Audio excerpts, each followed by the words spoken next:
Boris Saulovich, Rabbi, Shalom. I'm so glad to see you again.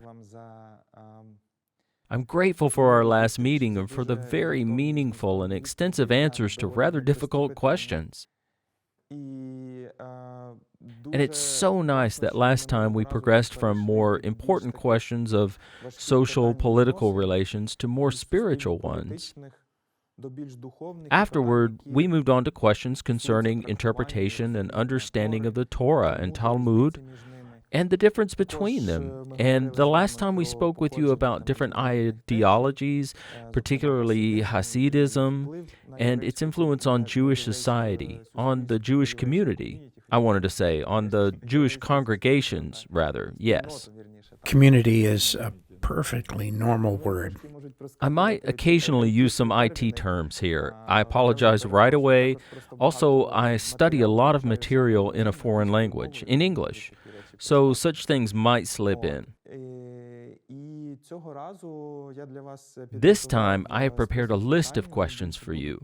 There'll be more about understanding the spiritual side, that is, the understanding of prayers, the Torah. So then I should immediately take out the Bible. Great. There might be some questions, and I apologize in advance if I sometimes go off on a tangent, because I tried to structure most of the questions in a way that resonates with my soul. Well, I hope they'll also resonate with the audience. One of the first questions I would like to ask concerns both the Jewish and Christian sides, and it is a question about prayer books. Let's start with the Jewish ones. Interesting. I would like to ask you what Jewish prayers exist, how they are generally conducted, and why they are collected in a particular prayer book. For example, Shabbat prayers.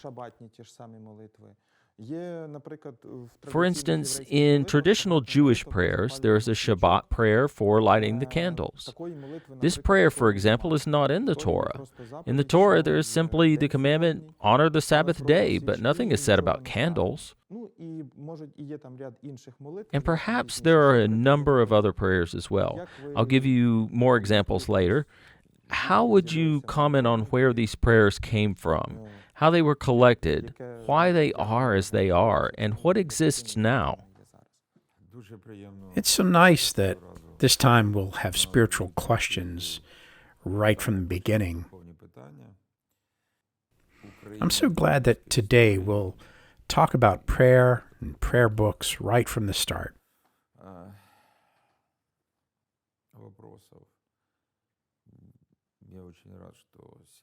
As you said correctly, there are different siddurim. Siddurim are collections of Jewish prayers, you could say, for all occasions. The word siddur is reminiscent of the word seder. Both essentially mean order.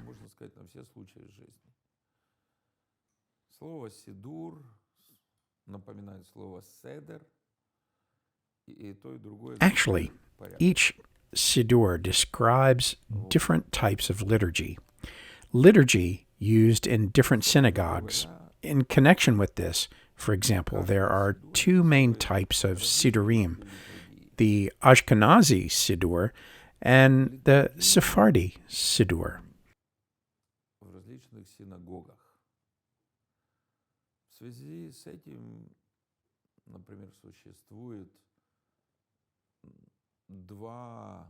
The Ashkenazi siddur is used among, let's say, European Jews and their descendants in various countries from America to Israel.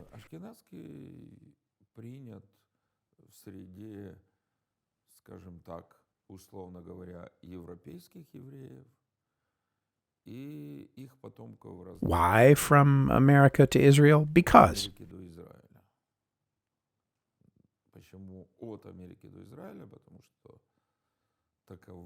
such communities also live in Latin America, South Africa, and many other countries.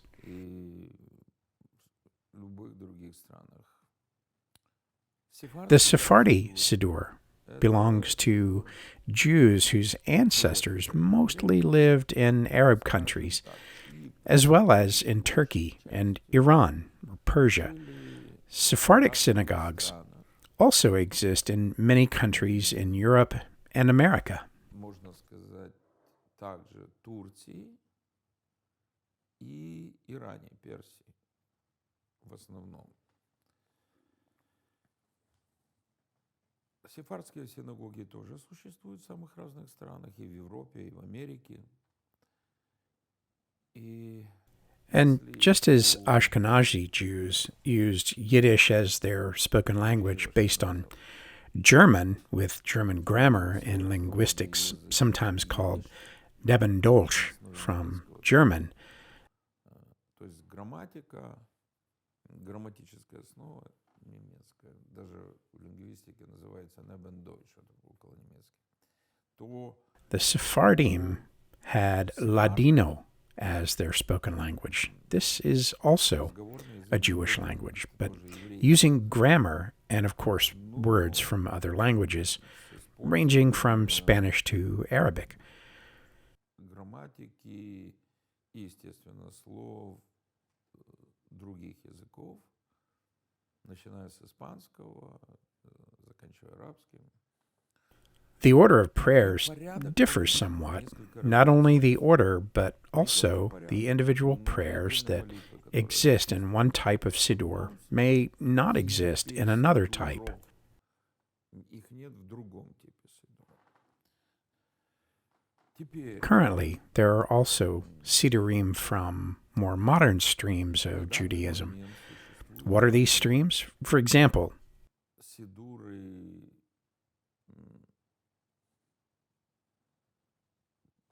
более современных течений иудаизма.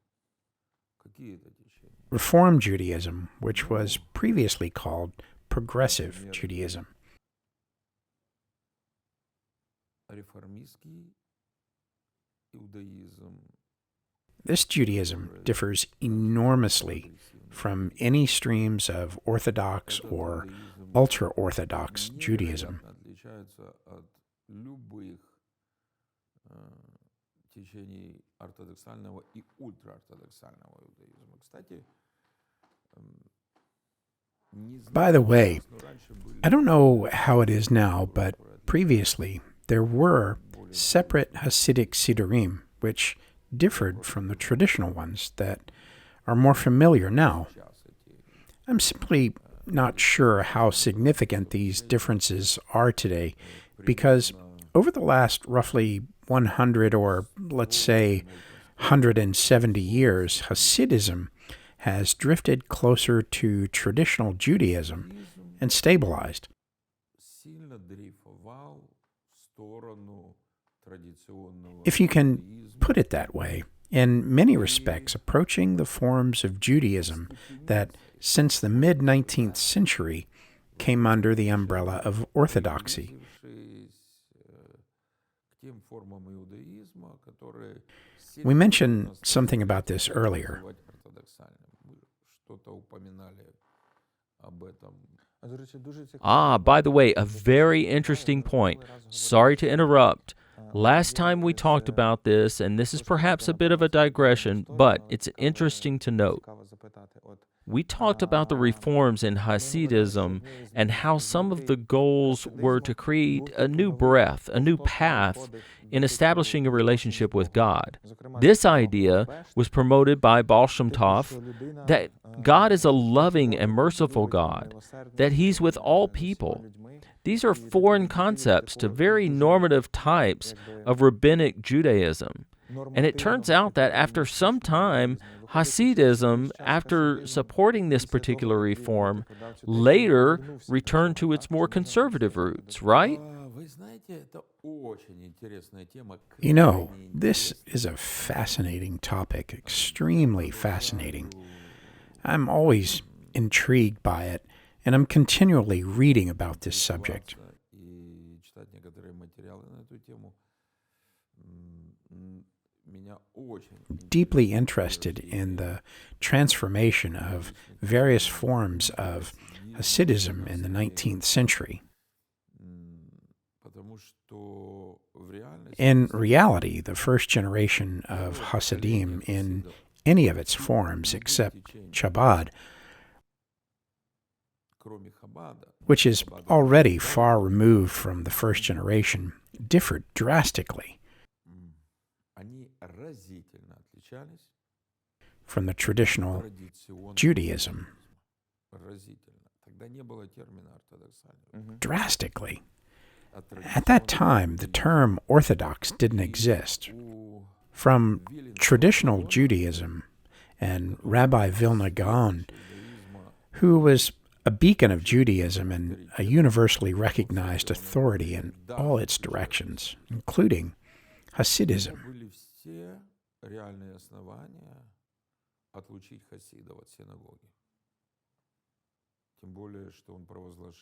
Had every reason to excommunicate the Hasidim from the synagogue.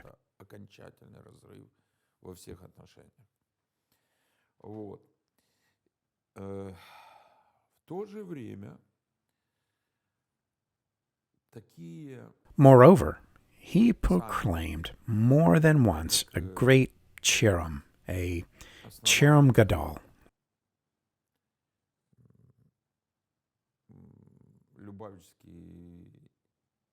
great excommunication, as a final severance in every respect.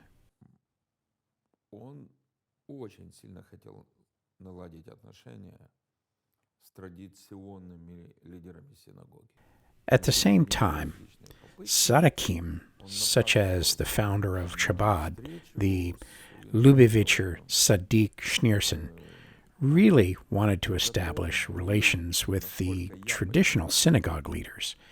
He made numerous attempts. He sought meetings with Rabbi Vilna Gaon, and as far as I understand, he was ready for some compromises. In fact, Shabbat emerged as a kind of bridge between Hasidism and traditional Judaism.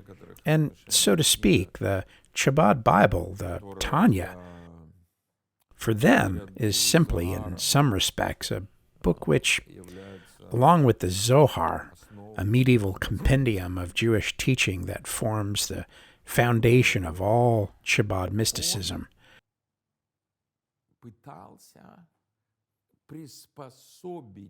he tried to adapt the Hasidic practices of Shabbat Hasidism to the familiar practices of traditional rabbis.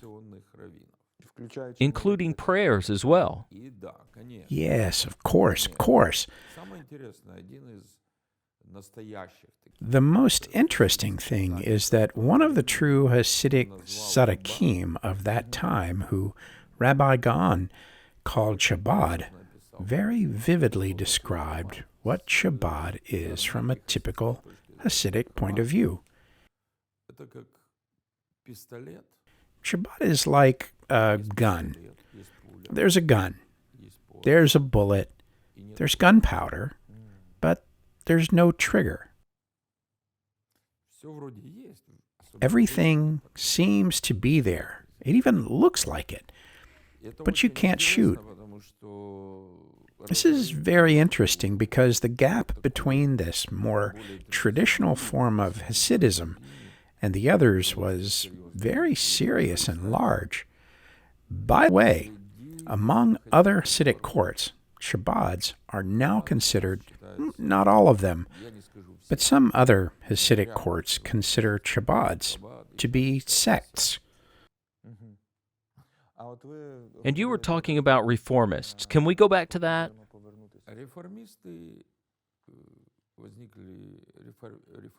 The Reform Judaism in general, emerged around the middle of the 19th century in Germany.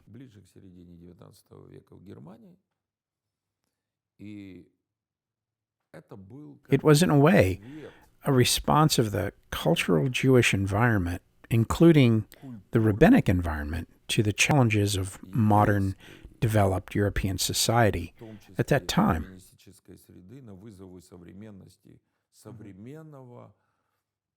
развитого европейского общества того времени.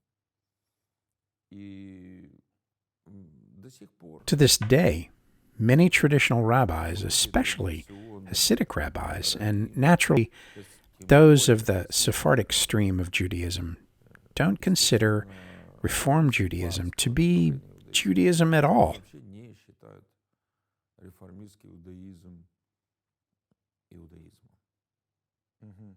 Это вот For them, it's completely alien to Judaism. People, rabbis, synagogues, it is, in general, a completely foreign layer within Jewish society. еврейского общества. And the reformists, do they use the same prayers or have they made some changes of their own? У них свой вообще. They have their own siddur. И есть There are few somewhat similar additions, but not exactly the same. Just a couple of Reform siddur editions in Russian. сидура на русском языке. Да. It's interesting. Can we say that in traditional Judaism, some prayers have been preserved, referring to the prayers in the siddur from the Second Temple period and possibly later, meaning they haven't changed, or has something else been added? В какой-то мере да. Но вообще To some extent, yes, but in general, the question is very, very difficult and complex. это тавтология. Excuse the tautology. Потому что есть There are serious grounds to believe, and there are, to this day, honest rabbis who write and speak about this and have written and spoken. говорят и писали и говорили, что вот That such a strict order of prayers, постоянно regular daily prayers and so-called Amidah, так называемая амида, это все all of this appeared in the first century. в первом веке.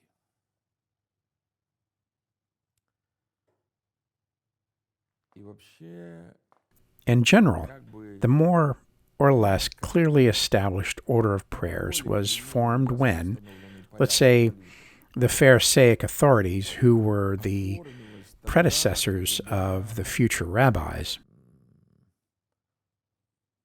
скажем так, these Pharisaic authorities who guided the spiritual life of many Jews at that time, будущих раввинов, эти фарисейские авторитеты already saw that the situation in Judea духовную was getting out of control and everything was heading toward very serious, not catastrophic, but potentially catastrophic consequences.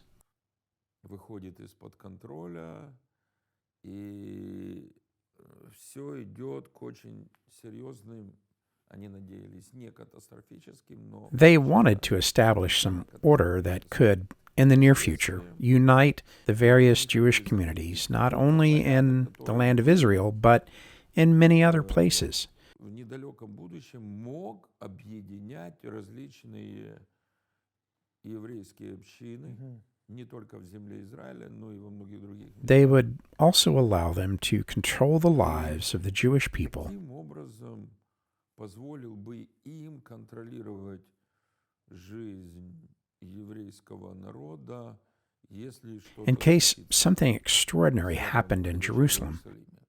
А окончательное установление этого порядка относится The уже final к establishment of this order relates to the period Иерусалимского храма. immediately after the destruction of the Jerusalem temple. Теории There are other theories that this order of the Shemona Israeli, as it's now called, the 18 blessings, originated around the time of the Maccabean revolt. он возник примерно во времена It's Маккавеев. difficult to determine exactly when it happened, but Трудно сейчас установить the final, fixed version apparently dates to the beginning of the 2nd century. Закрепленный вариант уже, по всей видимости, относится к началу II века. Даже не к знаменитому... Not even to the famous Sanhedrin at the specific time when many surviving spiritual leaders of Israel gathered after the destruction of the Second Temple. Духовные уцелевшие вожди Израиля после разрушения второго храма, причем собрались далеко не... And they didn't gather immediately, nor did they represent all streams of Judaism at the time. This was around the year 90 AD of the 1st century. Some important events happened there.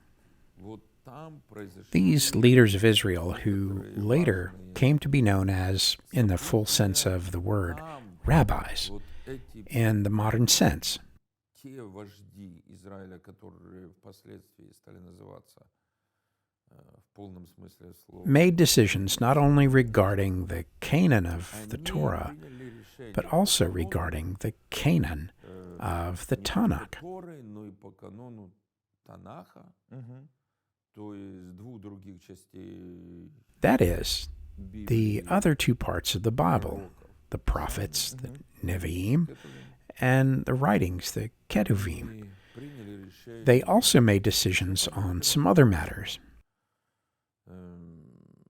Если сейчас называть эти If we name these matters today, a person with a modern mindset would be very surprised. просто очень большое удивление, а что, собственно, такое, почему эти решения What exactly were they? вопросом, Why these decisions? где можно For example, в субботу, the decision to allow one to blow the shofar on Shabbat.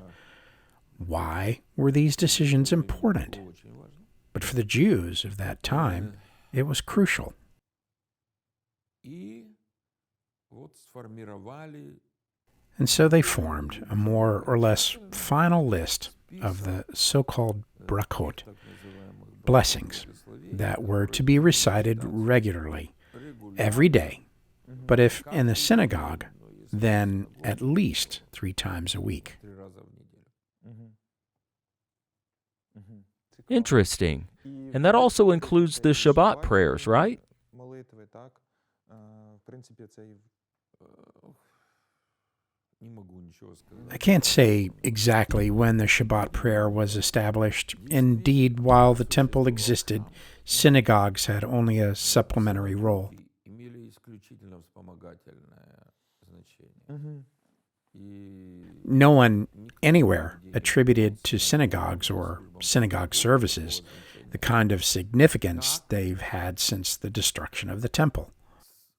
со времени после разрушения храма. By the way, there are some prayers that, even though I'm not afraid to say this, contain certain controversial points. For example, the traditional Jewish morning prayer, where it says that God, so to speak, returns the soul to a person. I will read it now. I apologize in advance if my Hebrew isn't perfect, as I'm still learning. I will read it. Моде аніла фанеха мелеха векаям шехарзата бенишманіті бехемла раба емунатеха. Here's a phrase. I'll translate it right away, perhaps. Дякую. I thank you, Lord, for returning my soul to me by your mercy. What is this? How should it be interpreted? В принципе, это каббалистическая молитва. Basically, this is a Kabbalistic prayer, and there's no basis for it in the Torah, in the books of the prophets, or any texts of the Tanakh at all. Ни в каких текстах Танаха нету для этой странной молитвы. То есть представить себе, That is, например, imagine, for example, пошел спать, заснул, that a person goes to sleep, и вот он falls asleep, лежит без души, and the soul departs, и потом and then he lies there without a soul. When he wakes up, the soul returns. Or то в начале imagine a second version. At the beginning of Shabbat, he's given an additional soul, and when Shabbat ends, that soul is taken back. Ну, вы понимаете, You see, these are some occult ideas. уже поздние представления, которые later concepts that contributed, so to speak, to the ideas about Shabbat and about the person, about the inner composition of a person, which existed among Jews. о человеке, о внутреннем составе человека, которые были у иудеев, и, скажем так, я даже не буду говорить Even I won't even talk about the Sadducees, Pharisees, or Parashim during the era. в эпоху даже самой Even the later period of the Second Temple. This is, in general terms, what can be said. говорить общо. Говорить общо. И And I wanted to add something. Well, this is a broad topic regarding the siddur, the Amidah, and written prayers. Я хотел сказать, что даже I want to say that even if we take purely Jewish sources, not anti-Jewish or Christian, but purely traditional Jewish sources concerning the practice of liturgy in synagogues and personal prayer, известно, there was even a prohibition actually until the 2nd century, and not even in the early years of the 2nd century, on writing down prayers. личных молитв, то был даже запрет That is, on having canonical prayers that everyone was obliged to pray, because и не до первых лет II века. Был it was запрет assumed that the God of Israel на wants to hear a person's heart. молитв. То есть на то, чтобы были составлены канонические молитвы, по которым были обязаны молиться все. Потому что предполагалось, что There were general guidelines. The structure of a prayer was defined like this. были общие направляющие. The first part of the prayer contains praise of God. Следующим образом.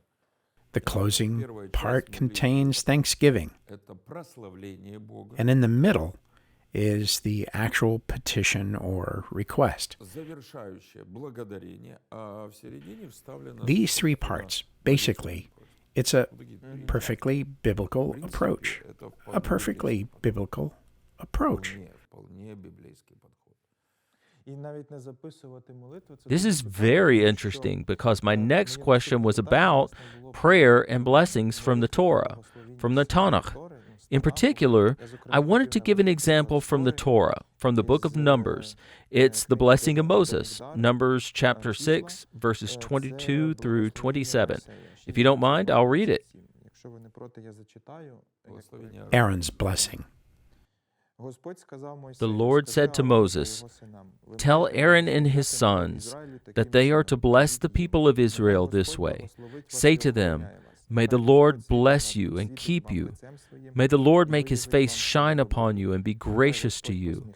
May the Lord lift his countenance upon you and give you peace." In this way, they would invoke my name upon the people of Israel, and I will bless them. I have a question. There are examples of blessings that are given directly by God to the people of Israel through the prophets, and they are also recorded in the books of the prophets. In general, in the Tanakh, they appear from time to time. Perhaps you can give some other examples. But what I wanted to emphasize is that there are blessings given directly by God, and there are those that you ask for when you are close to God, asking for his blessing and giving him thanks. And there was really a purpose. This may be somewhat a strange question, but still, was there a purpose in recording these oral prayers? Because there are prayers given directly by God, and then there is essentially this oral, personal communication with God, your individual prayer. Was it necessary to create something additional? Смотрите, этот вопрос, You see, this is an eternal question. условно говоря, And it's important not only for Jews, not only for Messianic Jews, not only for those Christians who are interested in the history of the Jewish people, and especially the spiritual history of the Jewish people. It's important for all believers, absolutely, for all believers.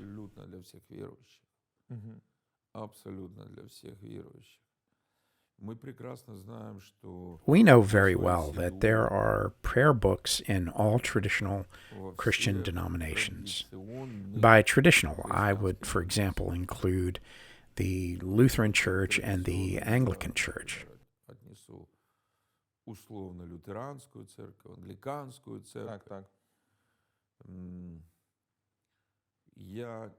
I'm not very familiar with more traditional Protestant streams such as Methodists, Mennonites,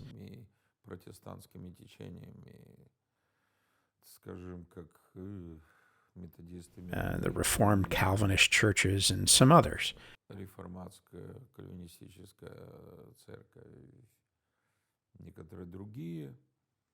I don't know about Baptist prayer books, or even less about Pentecostals, and even less about Charismatics. But even among Pentecostals and Baptists, they have their own hymnals, books of songs.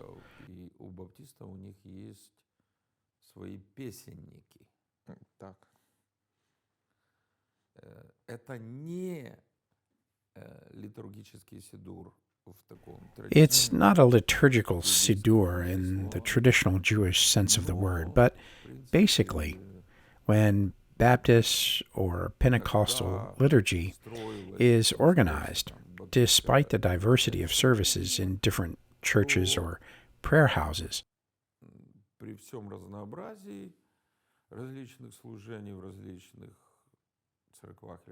the leader will say, for example, hymn number so-and-so, and everyone opens the hymnal and sings the corresponding hymn.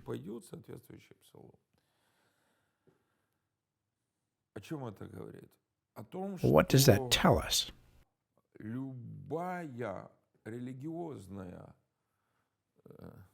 That any religious, institutionalized denomination tends toward certain established forms of worship, a certain type of liturgy. Of course, among Protestants, this is much more flexible.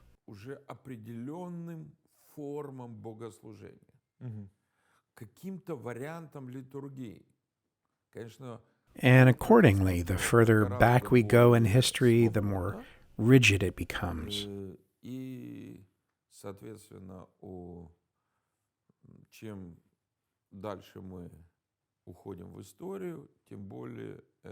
We know that there are certain types of liturgy among Catholics, certain types among Orthodox Christians, certain types among Anglicans, or as it's so called, the Episcopal Church.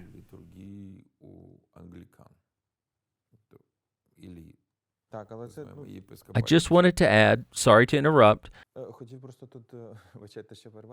that this liturgy was shaped by a certain vision of the people who studied it, who were inspired perhaps by the denomination in which they were born or one they were more inclined toward.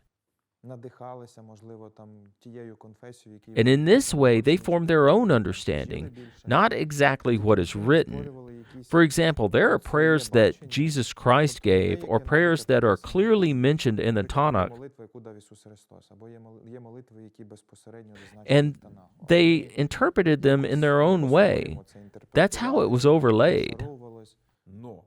But there are common features in all Jewish siddurim and in all Christian prayer books and in all liturgies.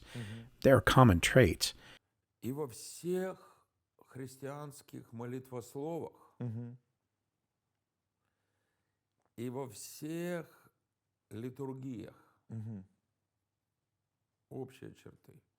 not talking about Baptist or Pentecostal hymnals right now. What are these common traits?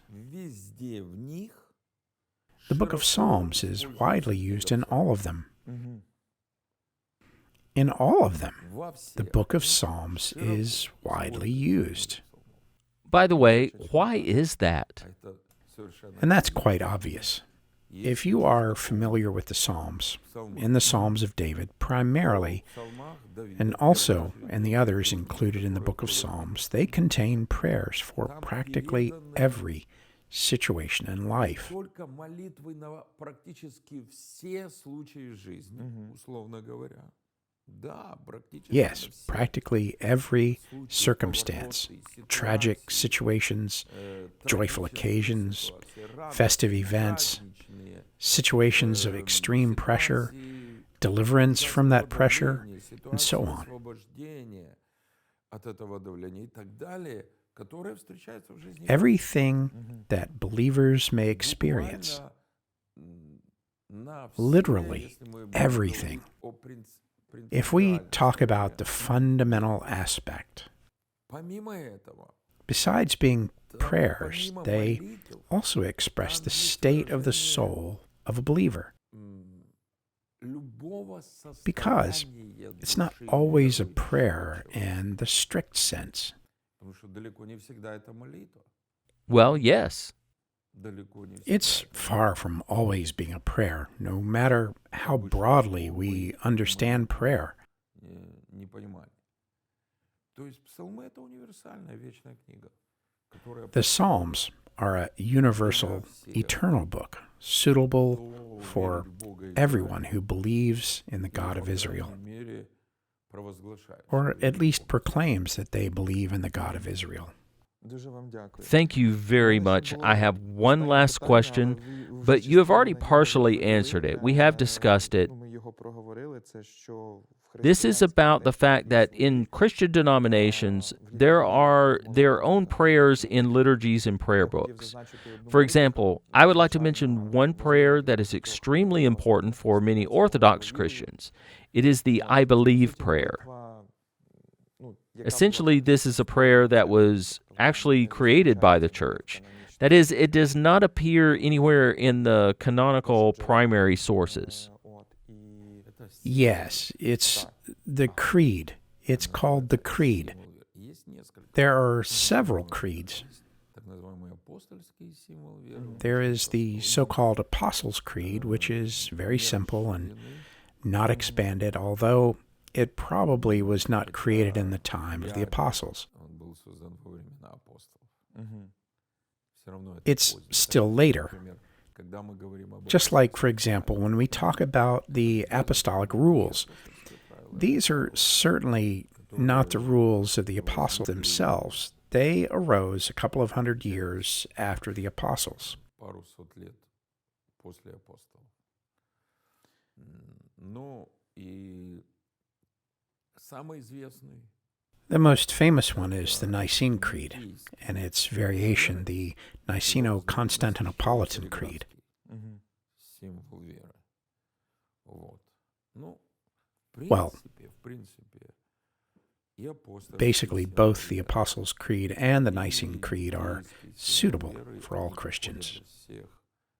для всех христиан.